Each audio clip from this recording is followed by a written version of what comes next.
Nah, jadi lebih spesifik lagi dijelaskan dalam pasal 3 KMA nomor 517 tahun 2001, tugas dan fungsi dari KUA Kecamatan adalah: satu, menyelenggarakan statistik dan dokumentasi. Yang kedua, menyelenggarakan surat menyurat pengurusan surat, kearsipan, pengetikan, dan rumah tangga kantor urusan agama kecamatan. Yang ketiga yaitu melaksanakan pencatatan pernikahan dan rujuk, mengurus dan membina masjid, zakat, wakaf, baitul mal, dan ibadah sosial, kependudukan dan pengembangan keluarga sakinah sesuai dengan kebijakan yang ditetapkan oleh Direktur Jenderal Bimbingan Masyarakat Islam dan penyelenggaraan haji berdasarkan peraturan perundang-undangan yang berlaku. Wilayah cakupan hukum di KUA Kecamatan Kawali ada 11 desa. Yang pertama yaitu ada Desa Kawali, 2 Desa Winuraja, ketiga Desa Margamulya, keempat Desa Talagasari, kelima Desa Citerep, keenam Desa Karangpawitan, ketujuh Desa Kawali Mukti, ke-8 Desa Purwasari, 9 Desa Sinasari, 10 Desa Selasari, dan yang ke-11 Desa Linggapura. Adapun ada beberapa prosedur-prosedur yang dilakukan di KUA Kecamatan Kawali. Yang pertama yaitu prosedur pencatatan nikah. Prosedur pencatatan nikah secara garis besar sebagaimana yang tercantum di buku pedoman pencatat nikah haruslah melalui beberapa tahapan. Yang pertama yaitu pemberitahuan kehendak nikah.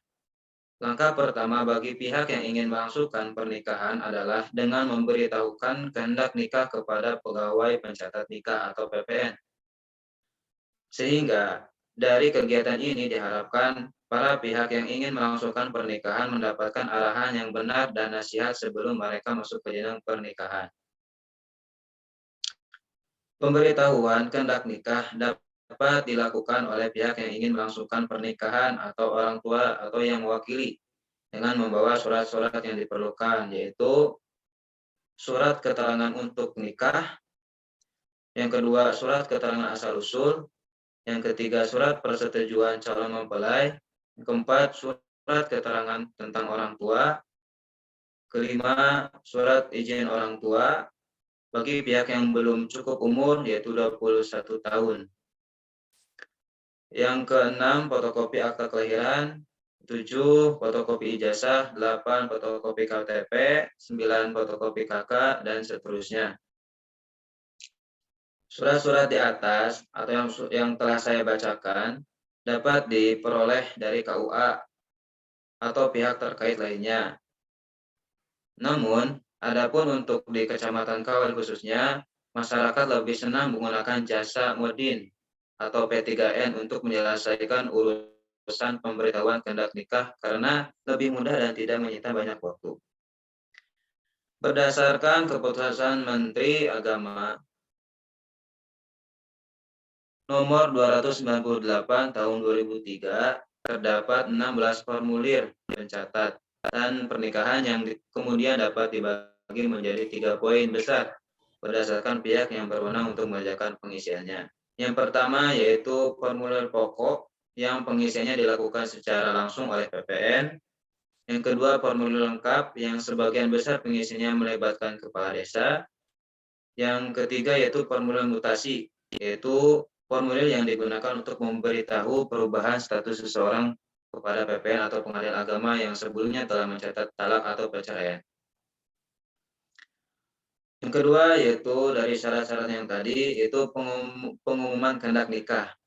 Setelah tahapan yang tadi selesai, maka PPN akan mengumumkan kehendak nikah di KUA tempat akan yang dilangsungkan akad tersebut.